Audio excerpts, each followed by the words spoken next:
In the next 10 minutes, you will know exactly how to replicate my workflow and get the same results that I'm getting for myself. So if you don't know me, if you're new to the channel, I am Giuseppe. I started off as a broke videographer, but now I'm a remote colorist. Now, if you don't know what a colorist is basically a guy that gets paid just to color grade, okay? So my only job is to be good at, guess what? Color grading. That's why you know that you can trust me. So let's get started. The first thing I always think about is this. What is the video's purpose?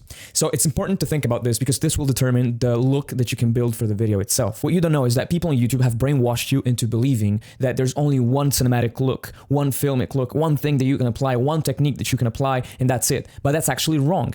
Because, I mean, go look at movies, which are actually like narrative content that requires color grading, requires professional color grading. Go look at them and tell me, do they all look the same? They don't. They have distinct looks. And a lot of them don't go with this catchy, colorful bullshit look that people have sold to you. So first thing, before we even start, please, for the love of God, stop believing the bullshit about the cinematic look. I hate that. I literally hate that. Don't ever go about it that way. So what is the video's purpose? Let's say you're recording a video with my camera right now. Like, what is this type of webcam purpose? Like, what is the purpose? It's to make you see me, right? And to, you know, so that I can talk to the camera, I can use my hand gestures and all that, right? Now, would it look good if the room that I was in was way colder than what it is? But not cold in a nice way, like kind of cold. No. Teal and orange cold. Like, would I be sane? No, I wouldn't, because it wouldn't serve the video's purpose. And this specific video's purpose is to inform you, okay? To illustrate my arguments and show you my expertise. So I don't require that my video, you know, my video doesn't need to have this huge contrast ratio, this huge saturation. No, it's all overkill. And when you do that, you're actually running into overgrading.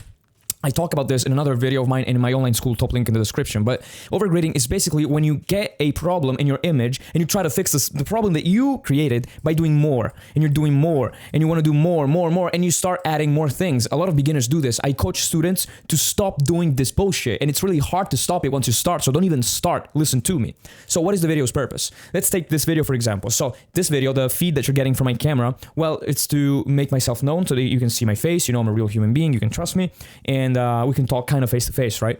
So, okay, first step, what is the video's purpose? Then after this, we need to understand. So the purpose is to inform and, okay, we said it. Now, how do we achieve purpose?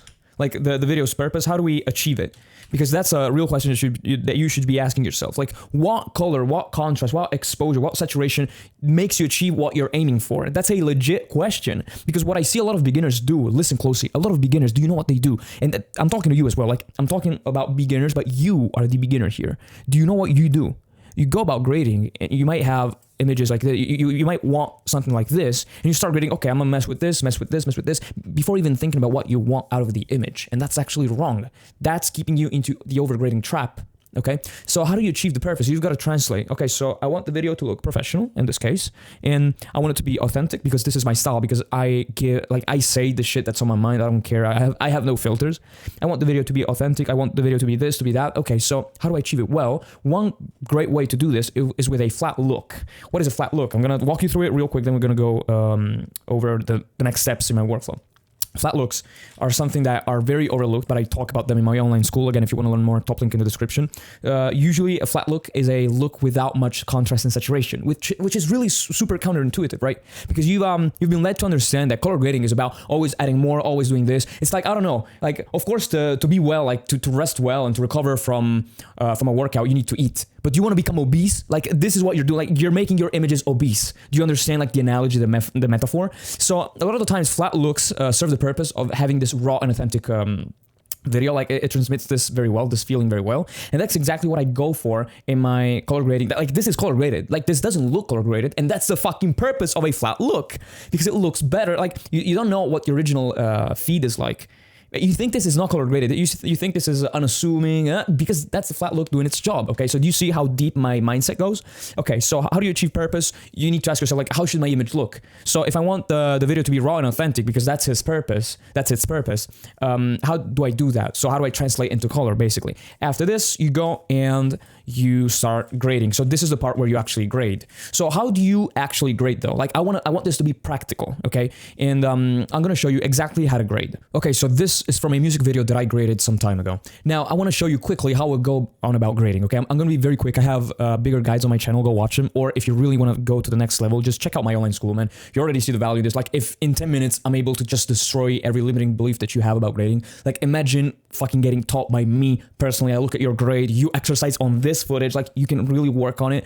Just imagine, right? So top link in the description. Now, the way I would go on about this is first you convert your footage. If this is too complex for you, don't worry, I have simpler guides. I'm just gonna go over real quick. So first convert your footage. I usually like to work with 2 CST and I like to use Davinci Wide Gamut. So this was shot on an FX3. So we say, hey Davinci, this is S-Log3 because this is a Sony.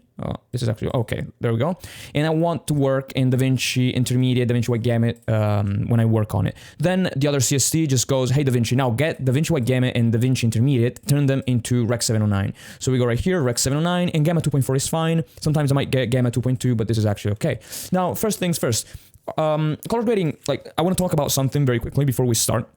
After converting your footage, you need to know that like color grading actually has more steps than you think into it. Let's go over them real quick. So when we talk about color grading, we refer to, well, exactly, we refer to look design, okay? This is what you're actually talking about when you think about color grading and when you think about giving it a certain look. But color grading is much more than that. Color grading encompasses also color correction. It encompasses visual consistency. So this means basically like this can go fucking deep. Like the first level of this is basic shot matching, but the deeper level of this is basically like ensuring every shot achieves the same purpose through different palettes. Like not every shot, I mean every scene.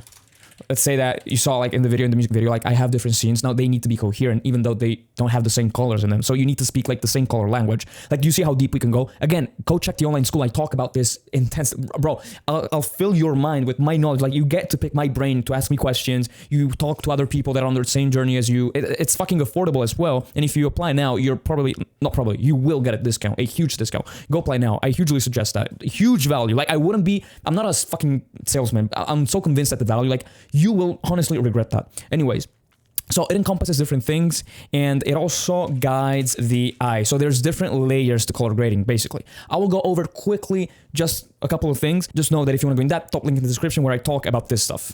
See in action for yourself how we'll go about this. So first, we need to identify the video's purpose. Now, let's pretend that this is from a commercial, not a music video. And let's pretend that this is a scene about pregnancy tests. Like you see her sitting on her bed like this. Let's pretend that she's checking to see if she's pregnant and if she's going to become a mother.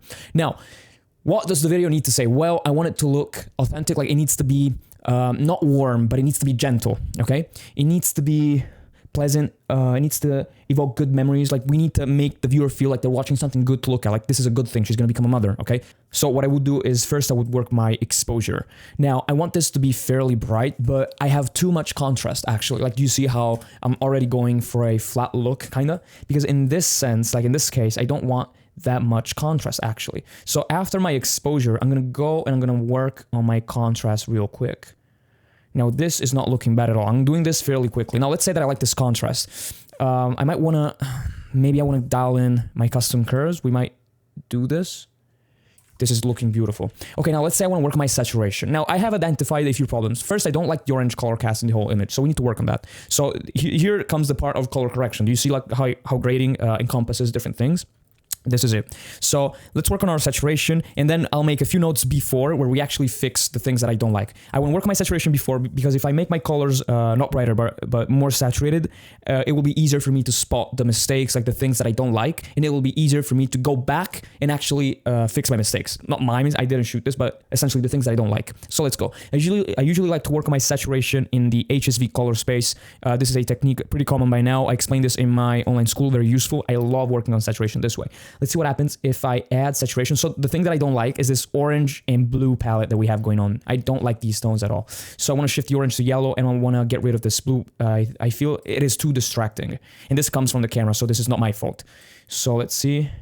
Okay, I'll say something. I'll actually leave the saturation at this. I'll get a new node right here, call it HSL. I'll make a new node after CST, call it WB. WB stands for white balance.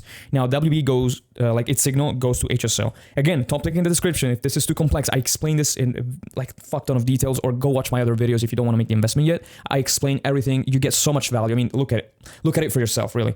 So HSL right here. Now I want to test things. What is the best way to get rid of this color cast? Is it through white balance or HSL? Because if I hit my HSL, I can target the color itself and I can go like, can we actually move towards yellow? And this starts like, this can look okay, but I want to see like with my white balance.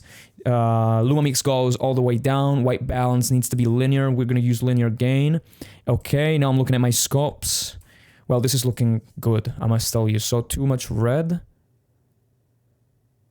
Too much blue now for my taste. We could actually recover this pretty quickly.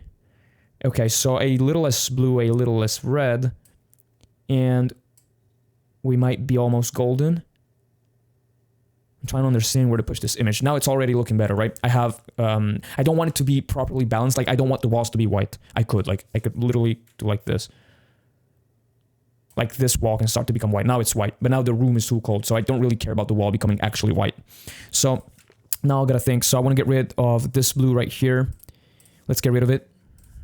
So I'm gonna hit my HSL again. This is why I made this node, and I'm gonna hit my hue versus sat. I'm gonna desaturate the blue in my image, and I already like it more. Like, see how I'm not adding necessarily, I'm subtracting. Like, look at it for yourself. Like, I'm not going like this. It's not just add more cinema, add more contrast, add more saturation. Like, look for yourself. This is how a pro does it. Now let's go. I want to remove saturation actually, and this feels already pleasing to my eye. Now, can I mess with the contrast even more? Like, what if I make, oh, beautiful, man. I love how soft the shadows are getting. Now that we got rid of the blue and the white balance is more pleasing to my eye, I love how this is looking. This is really soft. I love this. What if I push this and it becomes even brighter? This can't work. What if I push it down? Too dark. It doesn't work anymore. I like it brighter. Okay, how about gamma? Too much. Yeah, gamma right here, beautiful. Okay, now, what if we want to add a color cast to the image? Well, we can actually make a serial node after HSL, call it tint. This is like the usual, like I give this to beginners, this node tree structure, and they can start grading like me in seconds, because this actually works. This is the only like node tree structure, like this is the best way that I found to make node trees that actually works. I'm not saying copy this node for node, because if you actually look at my videos, or if you're a student of mine in the Color Kings Academy, top link in the description, like I teach students to not follow, like I hate power grades, so don't follow this node structure. But if you learn from me, like you're gonna learn how to build node structures for yourself that actually work. Now, I'm familiar with this node tree, so I usually create things that look kind of like this node tree, but they can differ. So every scene, everything requires something different. All right, so what if I want to give the image a warm color cast? Now, what do I do that with? Lift, gamma, gain, HDR wheels, custom curves. Well, I think I want to do that with my gamma. Let's see. Can we push some warmth into the image like this? This is looking proper.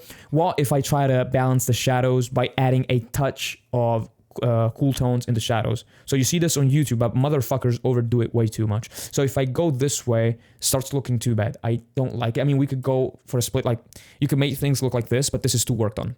I want it to be more subtle, right? It needs to look unassuming, raw, authentic. So what I'm gonna do is try again with gain. Let's see, can we get things to look proper with gain? I'm almost happy. There's a little too much red here. I really dislike that. Yeah, this is looking very good to me. I mean, we could totally, like, I don't know, we could go, not like this, but we could certainly achieve, like, the popular looks that you see everywhere. Like, how hard do you think it is for me, like, to get something like this, like, really fast? How hard do you think this is for me? Like, doesn't take a lot of skill, actually. So, I like this a lot. I mean, this is, I'd say, 70 to 80% of the way there. Like, maybe some small touch, and you've got it. I mean, this is a pretty good color pass. You could totally send this to the client to say, hey, is this what you're looking for? Like, do you like this mood, this vibe? And then if they say yes, okay, you can actually go around and say, okay, well, maybe we could do this. And you go and you actually look at the image. How do we improve this even more? Okay. Do you see how this workflow allows you to be, one, smart and not be brain dead as you were before you watched this video, and two, you can actually make sick images that serve the video's purpose. Like, this is an action. Like, I'm not a dude that just talks the talk and doesn't walk the walk. No, I run the fucking walk. Do you understand? Again, top link in the description. God bless you.